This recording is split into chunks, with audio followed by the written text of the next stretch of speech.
अस्सलाम वालेकुम। ये बात है 2018 की। एफएससी प्री इंजीनियरिंग में एक टॉपर बच्चा है जो कि जिसको कोई रास्ते का नहीं पता, जिसको नहीं पता कि इंजीनियरिंग करनी है, क्या करना है लाइफ में। अगर इंजीनियरिंग करनी है तो कौन सी करनी है, क्योंकि प्रॉपर काउंसलिंग तो हमारी सोसाइटी के अंदर एग्जिस्ट ही नहीं करती। अगर किसी बंदे का अपने से कोई पैशन है, कोई इंटरेस्ट है, तो सौ बिस्मिल्लाह, लेकिन गाइड करने वाला शायद उस तरह से यहाँ पर चीजें नहीं है। उस बच्चे ने सारे के सारे एंटी टेस्ट दिए, नेस्ट का दिया, प्यास का दिया, हर यूनिवर्सिटी का दिया, और हर यूनिवर्सिटी में सिलेक्शन भी हो गई। लेकिन हर यूनिवर्सिटी में सिलेक्शन होने के बाद वो बच्चा ये डिसाइड करता है कि वो कोई भी डिग्री परस्यू नहीं करेगा, बल्कि वो एक ऐसी क्वालिफिकेशन करेगा जिसका नाम है चार्टर्ड अकाउंटेंसी। जी हाँ, सीए। ये जर्नी मेरी अपनी सीए की जर्नी है, और मैं आपके साथ इसलिए शेयर कर रहा हूँ क्योंकि मैं देख रहा हूँ कि आजकल बहुत से ऐसे बच्चे हैं जो डिसअपॉइंट हुए पड़े हैं, जो डिसहार्टेंड हुए पड़े हैं। मैं आपको बताना चाहता हूँ कि मैं भी आपकी ही तरह एक स्टूडेंट था, लेकिन आज मैं क्वालिफाइड चार्टर्ड अकाउंटेंट हूँ, अल्हम्दुलिल्लाह, अल्लाह का शुक्र है। तो अगर मैं अपनी जर्नी शुरू करूं, जब मैंने सीए स्टार्ट किया, 2018 के ऑनवर्ड्स बहुत सा इन्फ्लक्स आने लगा सीए के अंदर।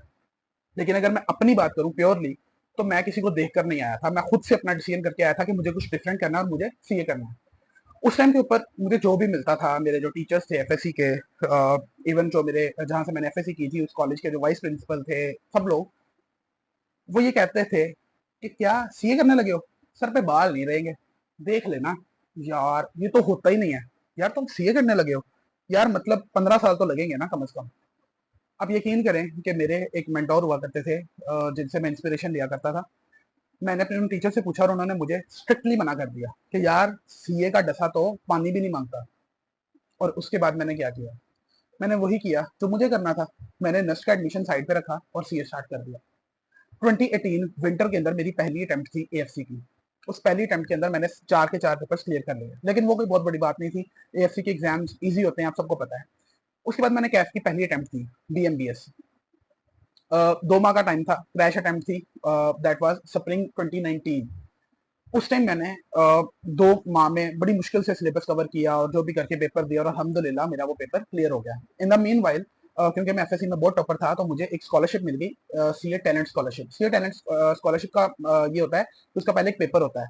तो while I was preparing for my AFC, तो उसके बाद उसका पेपर हो चुका था, और उसका जो रिजल्ट आना था वो आया तब जब मैं बीएमबीएस की तैयारी कर रहा था। यानी कि मार्च में एग्जाम था और फरवरी के एंड के ऊपर उसका रिजल्ट आया।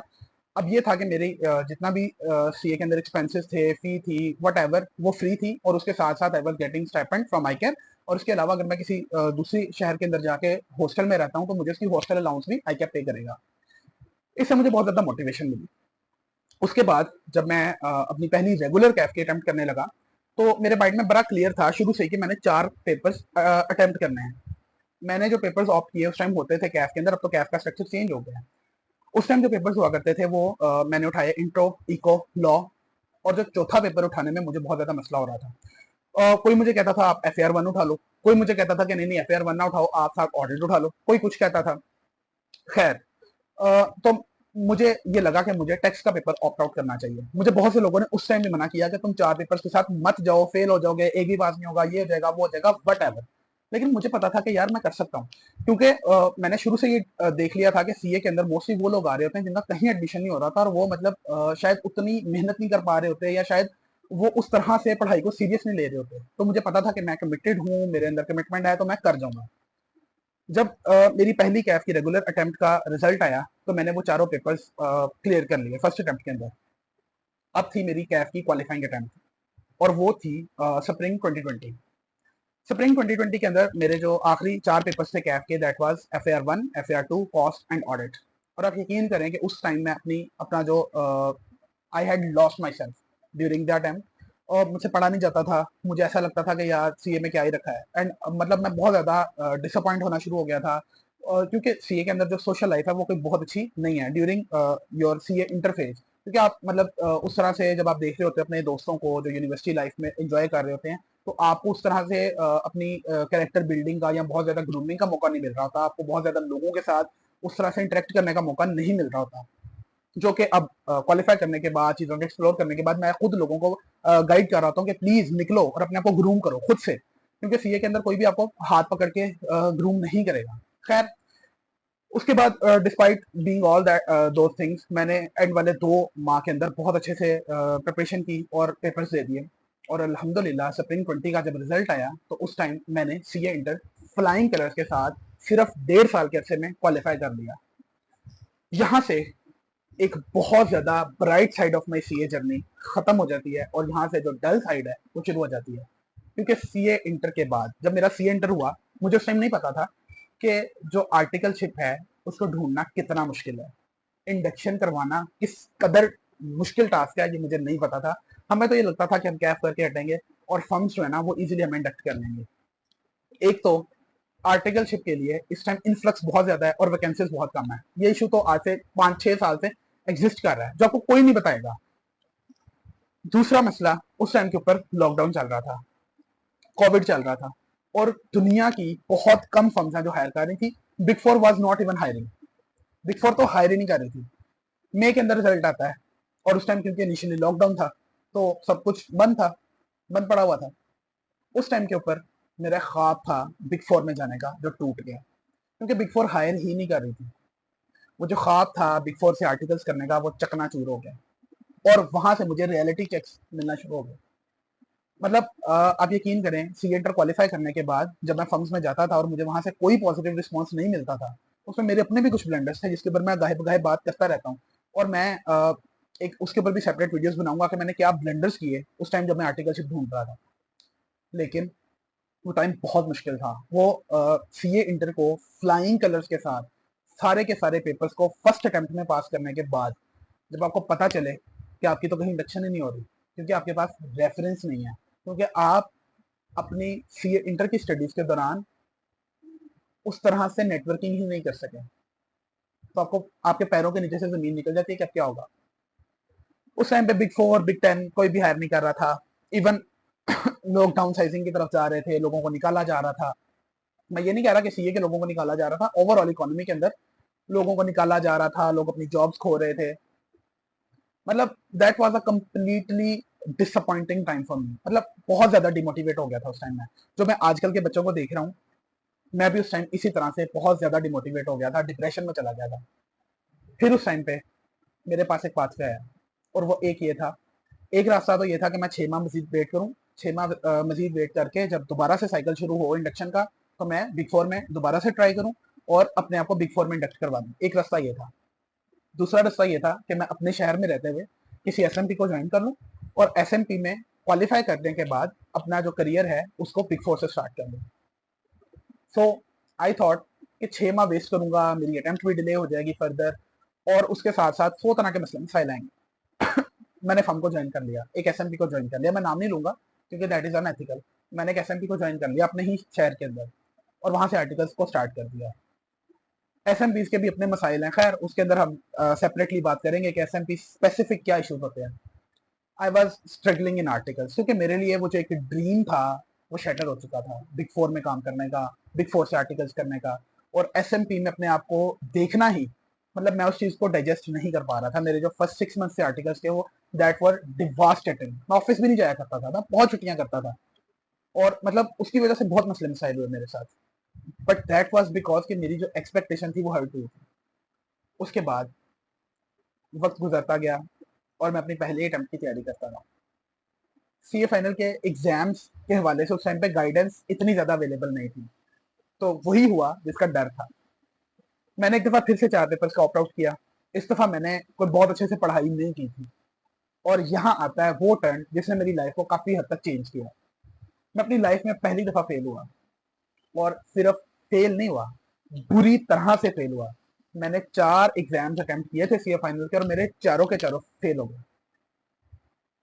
अब से कुछ साल पहले तक मैं एफएससी में बोर्ड टॉपर था। मैं एक ऐसा स्टूडेंट था जो जिसकी एग्जाम्पल दी जाती थी। मतलब आप इमेजिन करें कि सिर्फ 2-3 साल पहले आप फ्री के ट्रिप्स को एंजॉय कर रहे हैं जो कि गवर्नमेंट स्पॉन्सर्ड हैं, आप प्राइजेस कलेक्ट कर रहे हैं chief minister of your province से, और 2-3 साल के बाद आप अपनी जिंदगी का एक ऐसा रॉक बॉटम हिट कर जाते हैं, एक ऐसा फेलियर हिट कर जाते हैं कि आपको लगता है कि आपके पास कुछ भी नहीं है। लाइक बिग फोर गई, बिग फोर में आर्टिकलशिप करने का चांस किया। उसके बाद जो ड्रीम मैंने देखा था क्वालिफिकेशन का, उस पहले स्टेप पे मैं बुरी तरह से फेल हो गया। मैंने 4 पेपर दिए, रिपोर्टिंग, ऑडिट, डीएफडी, एसपीएम, और मेरे चारों के चारों पेपर फेल हो गए। और मार्क्स भी बहुत बुरे थे, मार्क्स भी बताने वाले नहीं है। वहां मेरे पास 2 चॉइसेस थी। नंबर 1, गिरे रहो। नंबर 2, उठ जाओ और ये दोबारा कभी ना होने दो। क्योंकि मैं विराट कोहली का बहुत बड़ा फॉलोअर हूँ, मैं विराट कोहली को बहुत ज्यादा एस्पायर करता हूँ, तो मैंने दूसरा रास्ता चुना, क्योंकि मैंने उनको इस तरह करते देख लिया। अगली अटेम्प्ट आई winter 2022, reporting, audit, SPM, 3 paper दिए, क्लियर। उसके बाद समर 23 की अटेम्प्ट आई, एमएसए 1, बीएफडी और टैक्स। ये 3 पेपर दिए, लेकिन ये जो अटेम्प्ट थी इसमें साथ ही फर्म का क्यूसीआर हो रहा था, तो उसमें लेट सिटिंग की वजह से पढ़ने का टाइम बहुत कम मिल रहा था, बहुत मुश्किल से मैनेज किया, और मैंने 2 पेपर्स निकाल लिए। मैंने बीएफडी और एमएसए 1 दोनों पेपर्स निकाल लिए। अब आती है क्वालिफाइंग अटेम्प्ट। मेरे पास आखिरी अटेम्प्ट है अपने आप को प्रूव करने का, विद इन आर्टिकल्स क्वालिफाई करने का, क्योंकि अप्रैल 2024 में मेरे आर्टिकल्स एंड हो रहे थे, और दिसंबर 23 मेरे पास आर्टिकल्स की आखिरी अटेम्प्ट थे, और मेरे 3 पेपर्स बचे हुए थे। 3 पेपर्स भी कौन से? टैक्स, कॉर्पोरेट लॉ और एमएसए 2। अगर आपको पता है, अगर आप सीए के स्टूडेंट हैं तो आपको पता होगा कि टैक्स का पेपर तो फिर भी समवट थोड़ा सा डाइजेस्टिबल है, लेकिन एमएसए 2 और कॉर्पोरेट लॉ ये दोनों ऐसे पेपर्स हैं जो बहुत ज्यादा मेहनत रिक्वायर करते हैं। तो फिर दिन रात एक करना पड़ा, मेहनत करनी पड़ी, अनथक मेहनत करना पड़ी, काम के साथ पढ़ाई को मैनेज करना, and blah blah blah what, क्या नहीं करना पड़ा अपनी क्वालिफिकेशन के लिए, अपने उस ख्वाब को पूरा करने के लिए। और फिर इवेंचुअली क्या हुआ? इवेंचुअली ये हुआ कि मैंने जब एग्जाम्स दिए और उसका जब रिजल्ट आया जनवरी 2024 के अंदर, तो अब मैं अफाक नहीं था, अब मैं सीए अफाक बन चुका था। क्योंकि अपनी डेडिकेशन, अपनी कमिटमेंट, अपने हार्डवर्क और अपनी परसिवेरेंस के साथ मैंने ये अपने आप को प्रूव करना था कि आई वॉज वर्थ इट। अब जो मैंने पाथवे कुछ साल पहले चूज किया था वो ये था कि मैं एक एसएमबी में जाऊं, क्वालिफाई करूं, उसके बाद बिग फोर में एंट्री ले। लेकिन अभी तक तो मैं एक एसएमपी में बैठा हुआ था। खैर उसके बाद क्या हुआ कि मेरे बहुत अच्छे कनेक्शन है, मैंने उनके साथ काम करना स्टार्ट कर दिया आर्टिकलशिप के बाद। और उसके बाद कुछ ऐसा होता है कि मेरी फैमिली के अंदर कुछ इश्यूज होते हैं और मुझे रिजाइन करके वापस घर आना पड़ता है। और वहां मेरा वो जो पाथवे मैंने लिया था कुछ साल पहले, अपने ड्रीम के ऊपर बिलीव किया था, मुझे लॉ ऑफ अट्रैक्शन ने बताया कि क्यों आपको हमेशा अपने ड्रीम्स के अंदर बिलीव करना चाहिए, इंस्टेड ऑफ चेजिंग आपको अट्रैक्ट करना चाहिए। जो ख्वाब मैंने देखा था बिग फोर जाने का वो पूरा हो गया। आज मैं बिग फोर में भी हूँ और मैं क्वालिफाइड भी हूँ, अल्हम्दुलिल्लाह। लेकिन मैंने अपनी जर्नी क्यों डॉक्यूमेंट की?